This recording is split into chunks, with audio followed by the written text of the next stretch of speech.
Bismillahirrahmanirrahim. Alhamdulillahirabbil alamin. Wa afdhalus salati wa atamut taslim ala sayyidina Muhammadin wa ala alihi wa sahbihi ajma'in.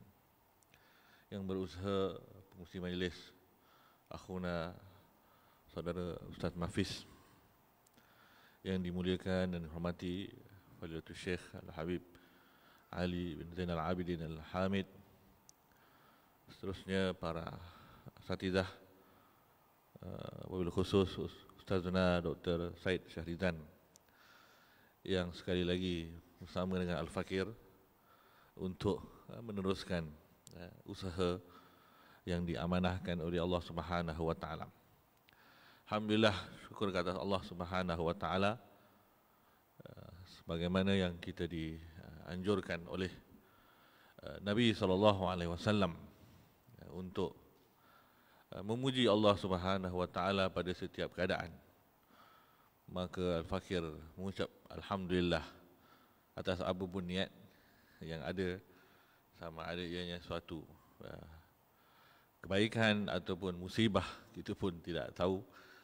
Tetapi alhamdulillah ala kulli hal, atas setiap keadaan yang Allah Subhanahu wa taala berikan, walaupun usaha yang sebelum ini Al-Fakir usahakan dan lakukan mungkin banyak kekurangan, tetapi mungkin ini ialah satu keinginan daripada para asatidzah untuk Al-Fakir lakukan yang lebih baik untuk masa-masa akan datang. Dan alhamdulillah, setelah berlakunya proses pemilihan dengan adil, sebelum ini pun ketika dilantik dalam sesi pemilihan, Al-Fakir tidak ada dalam majlis itu. Dilantik daripada telefon. Saya di rumah dan memang saya tak nak datang sebab ada firasat ke arah itu. Kali ini juga saya dah susun nama ikut abjad. Jadi nama saya dah bawah pun naik juga sekali lagi. Jadi inilah keinginan Allah Subhanahu wa taala yang saya tidak tahu apakah yang akan Allah takdirkan, tetapi sebagai hamba Allah Subhanahu wa taala, dengan inayah Allah Subhanahu wa taala dan bantuan para asatidzah, insya-Allah Al-Fakir akan melaksanakan apa yang diberikan amanah ini sebagaimana yang telah disampaikan oleh para penasihat kita, terutamanya Habib Ali Zainal Abidin, yang merupakan antara inspirasi Al-Fakir untuk terus berkhidmat dalam pertubuhan ini. Yang kita lihat Dr. Said sebutkan tentang kepentingannya, dan saya kira akhirnya memang banyak tanggungjawab yang perlu dilakukan, tetapi siapa yang ingin melakukan itu satu persoalan yang besar. Mungkin pahala mencuba itu lebih besar daripada pahala menjayakannya, kerana kita tidak tahu. Memulakan kebaikan itu lebih berat daripada menyambung kebaikan yang telah ada. Mudah-mudahan Allah Subhanahu wa taala beri taufik kepada Al-Fakir dan seluruh tim-tim yang akan dilantik ini, dan terima kasih kepada yang memberi beban memberi beban kepada Al-Fakir, beban tanggungjawab, tashrif, mungkin taklif qabla tashrif. Tengok dari mana-mana sisi. Jazakumullah khairal jazaa wal afu minkum. Aku qouli hadza wa astaghfirullahal azim li lakum. Assalamualaikum warahmatullahi wabarakatuh. Waalaikumsalam warahmatullahi wabarakatuh. Terima kasih diucapkan kepada pengurusi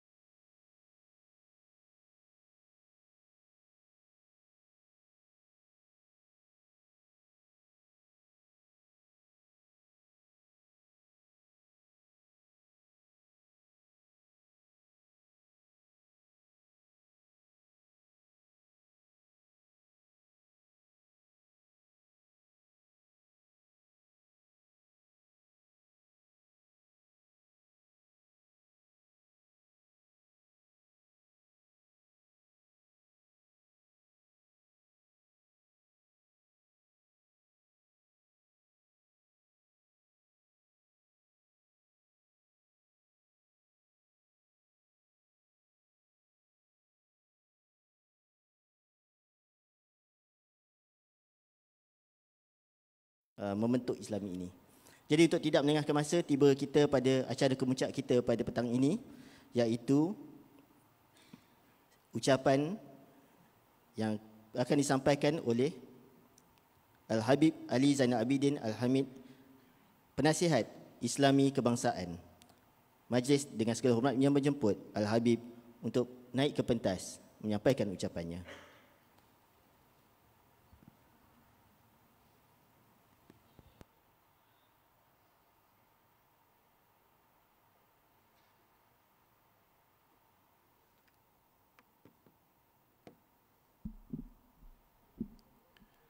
Alhamdulillah, salatu wassalamu ala sayyidina Rasulillah Muhammad bin Abdullah wa ala alihi wa sahbihi wa man walah, ma ba'du. Assalamualaikum warahmatullahi wabarakatuh. Terima kasih kepada pengurus majlis, kepada barisan pengurusan Islami yang baru yang diketuai oleh Al-Fadhil Al-Mukarram yang mulia Ustaz Raja Mukhlis bersama dengan pendamping-pendamping beliau, para asatidzah, para dakatirah, para duat yang saya hormati lagi saya sayangi. Mendengarkan daripada kata-kata yang disampaikan oleh wakil-wakil negeri, teringat kata seorang pujangga mengatakan 3 faktor untuk membina satu bangsa dan 3 faktor juga untuk merosakkan satu bangsa. Yang pertama adalah media sosial, seperti disebutkan sebentar tadi oleh Al-Fadhil Ustaz Wadi Anwar. Yang kedua adalah iqamatul qudwah atau peranan ulama sebagai panutan dan ikutan. Dan yang ketiga adalah daurul mar'ah, peranan perempuan, khususnya dalam mendidik rumah tangga. 3 ini bila dijaga, maka bangsa terpelihara. 3 ini bila dirosak, maka bangsa pun juga akan rosak. Ya, kalau dikatakan media sosial sudah merupakan satu daruriyat, memang al-insanu ibnu waqtih, manusia itu menjadi anak kepada zamannya. Didiklah anak kamu dengan cara selain kamu dididik, karena mereka dicipta pada zaman yang berbeda dengan zaman kamu. Asasnya tidak boleh berubah, tapi sarana dan caranya boleh berubah mengikut zaman dan juga waktu. Islami gabungan daripada ramai asatizah, dan ini adalah salah satu keistimewaan yang ada dengan pelbagai macam background, baik itu yang lepasan Timur Tengah atau Yaman atau daripada Maroko, Mesir dan seumpamanya. Mereka disatukan dalam satu wi'a, satu wadah untuk memartabatkan ilmu tanpa melihat latar belakang madrasah, sekolah, manhaj, metodologi, ataupun tarekat. Kesemuanya tergabung dalam satu wadah yang saling menghormati dan saling menjunjung tinggi ilmu dan kebenaran.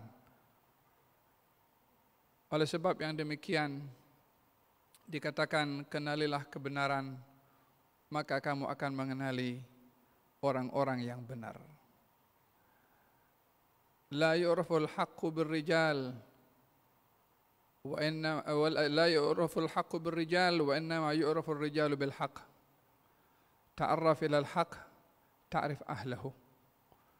Kebenaran bukan dilihat dengan orangnya, tapi daripada kebenaran itu sendiri.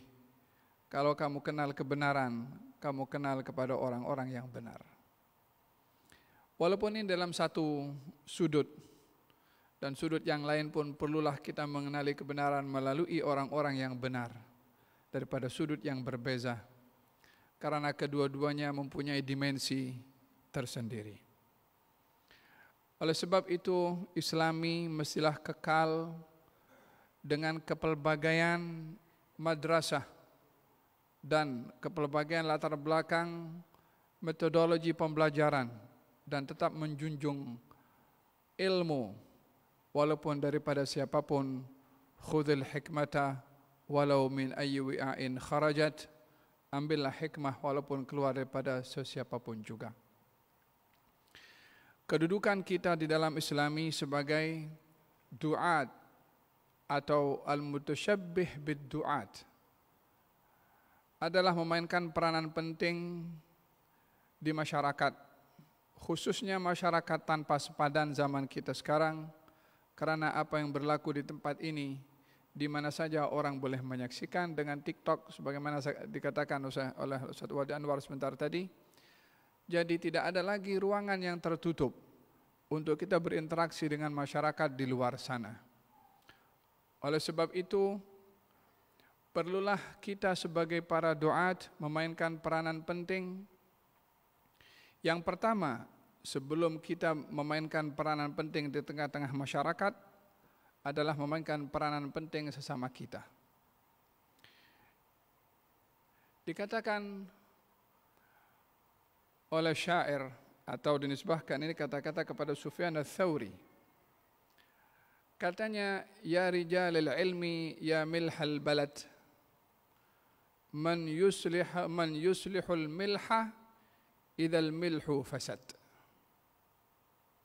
Ya rijalil ilmi ya milhal balad, man yuslihul milha idzal milhu fasad. Digambarkan dalam kata-kata ini ulama dengan garam. Kaitannya adalah ini ada sejarahnya, ada ceritanya. Macam mana boleh keluar kata-kata ini? Satu pasangan suami istri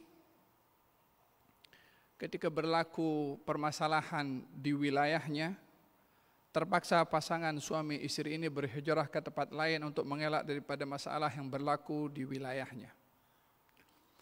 Lelaki ini, si suami, orang yang baik, sering hadir majelis ilmu bersama dengan para masyayikh dan guru-guru serta pengetua-pengetua di wilayah yang baru. Sehingga satu hari ketua kabilah yang merupakan juga Syekh al-Balad menziarahi kepada lelaki ini di rumahnya, terserempak dengan istrinya yang menarik perhatiannya dan juga menarik hatinya kepada Syekhul Balad. Maka Syekhul Balad pun teringin untuk mendekati si istri, tapi ia tidak boleh melakukannya sementara suaminya masih ada. Maka dia pun menggunakan hilah.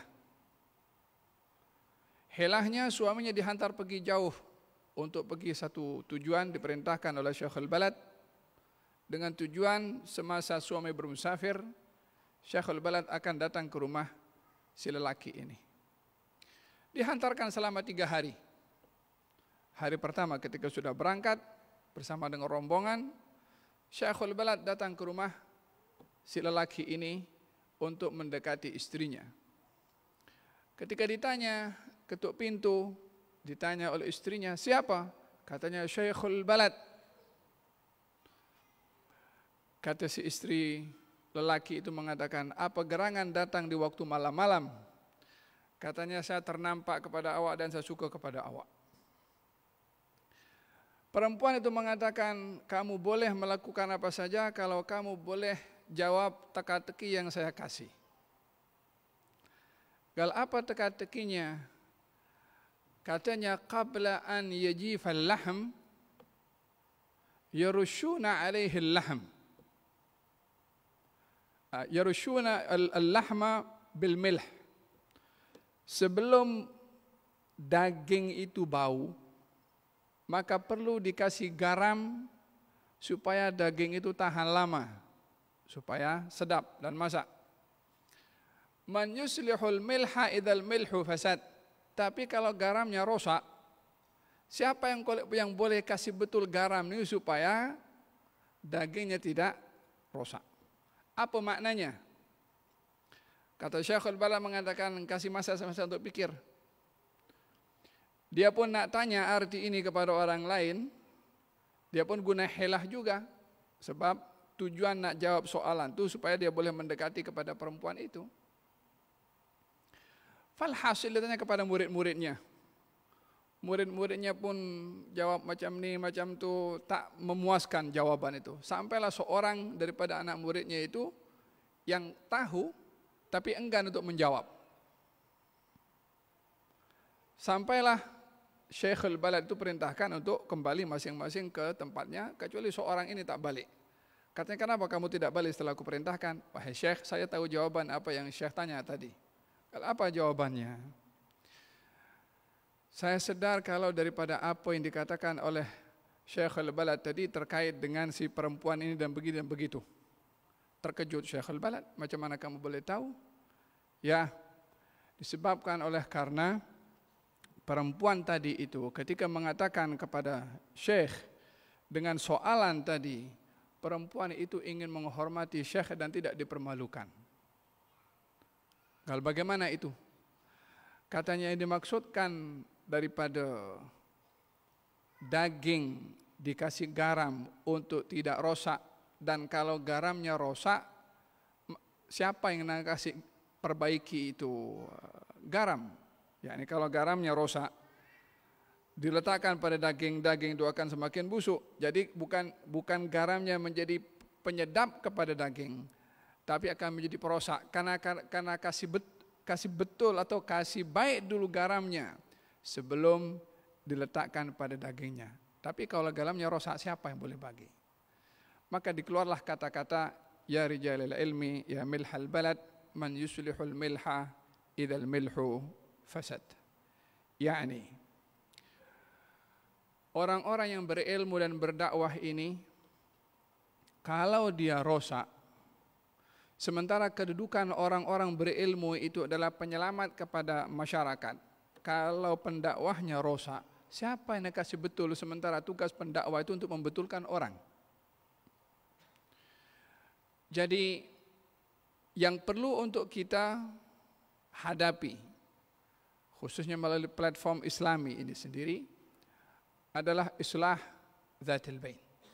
Kita perlu ada islah daripada dalaman itu sendiri dengan beberapa konsep yang mungkin menjadi amanah kepada pengurusi Islami yang baru. Yang pertama adalah tentang fiqhut tawasul. Yang kedua fiqhut tazawur. Yang ketiga fiqhut tanasuh. Yang keempat fiqhut ta'adud. Adapun fiqhut tawasul. Tawasul di sini adalah al-ilmu rahimun baina ahli.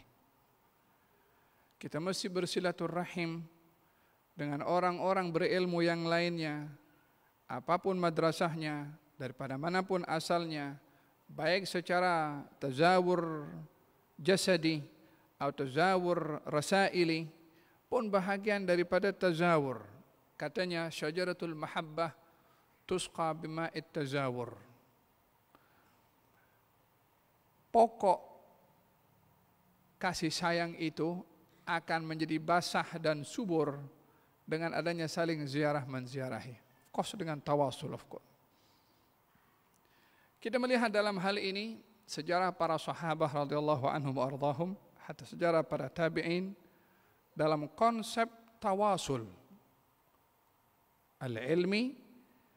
Salah satunya adalah hasil kajian kitab Ar-Rasail yang disusun oleh Imam Syafi'i, hasil daripada satu soalan yang dihantarkan oleh salah seorang bernama Syekh Abdurrahman Al-Mahdawi.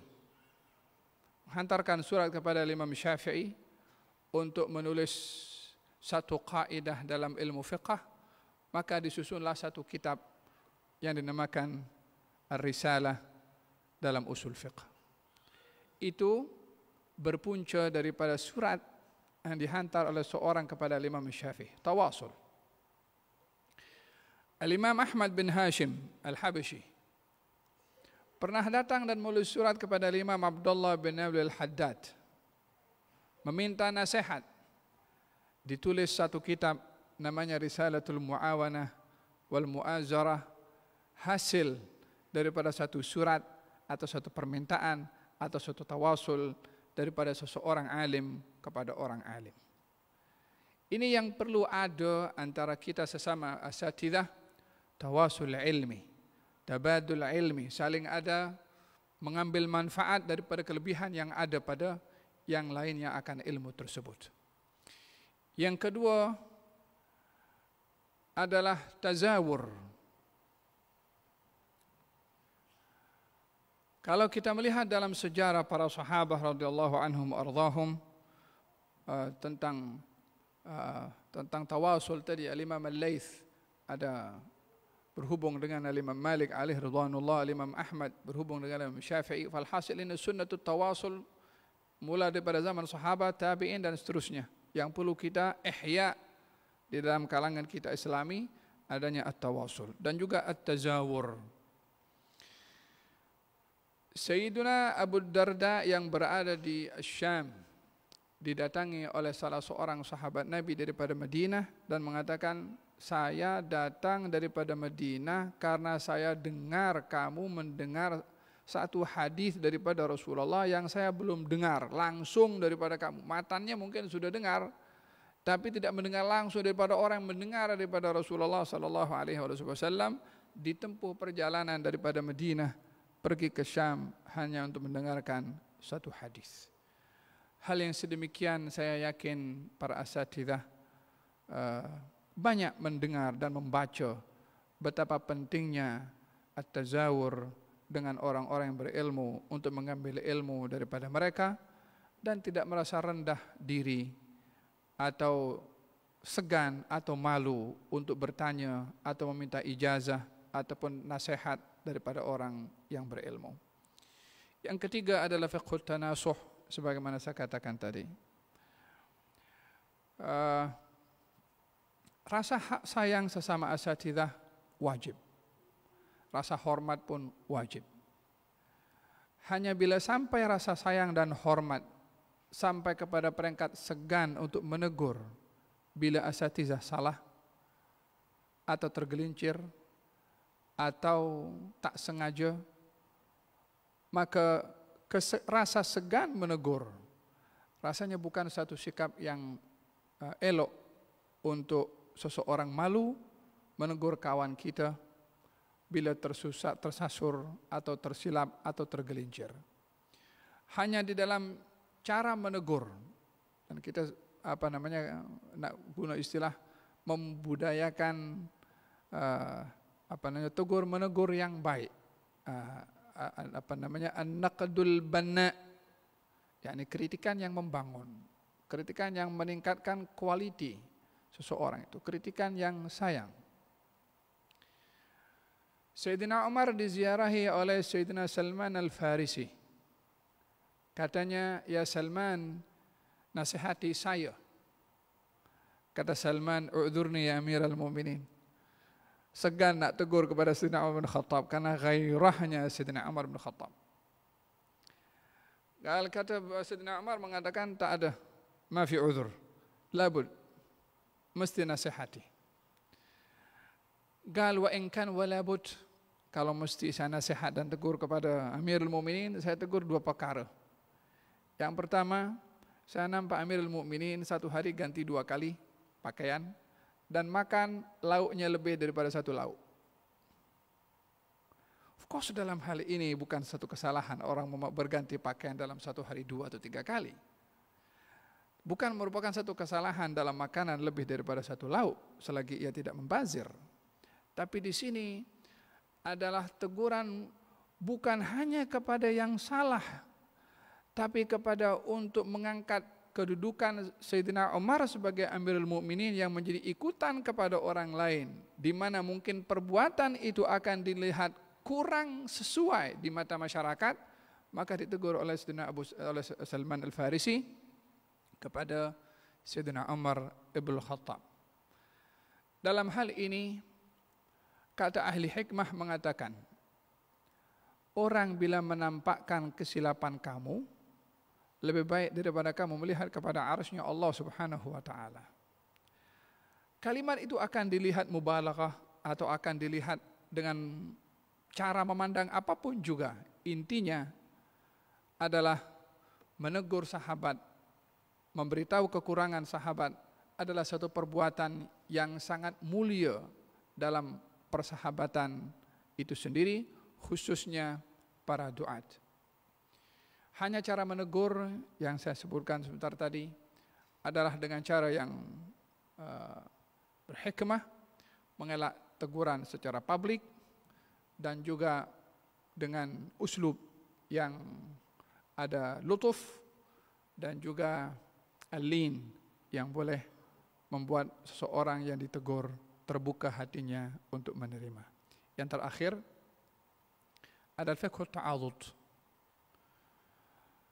Kalau tadi tanasuh menegur kepada para duat yang mungkin tersasar atau tergelincir atau yang mungkin tersilap sebut, perlu untuk ditegur dan diingatkan.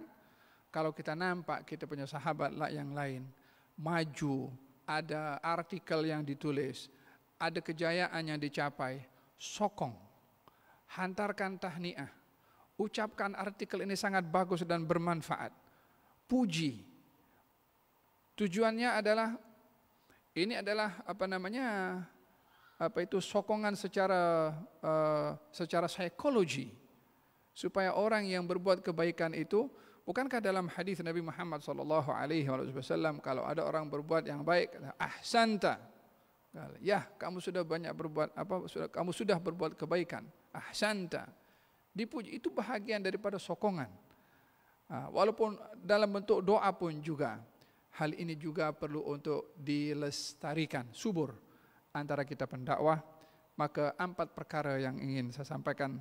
Yang pertama adalah fiqhut tawasul, fiqhut tazawur, fiqhut tanasuh, dan juga fiqhut ta'adud. Saling memberikan kekuatan kepada sahabat yang memiliki kemahiran ataupun injaz dalam beberapa tulisan ataupun dalam beberapa karya yang dilakukan, maka kita perlu untuk memberikan sokongan kepadanya. Itu 4 yang perlu saya ingatkan kepada diri saya sendiri dan juga kepada jemaah yang hadir semua, para asatidzah. Dan selebihnya saya ucapkan jazakumullah khairan katsira, mengucapkan terima kasih kepada pengurusan atau idarah Islami yang lama atas usaha mereka selama sekian tahun dan sempat terputus disebabkan oleh karena Covid.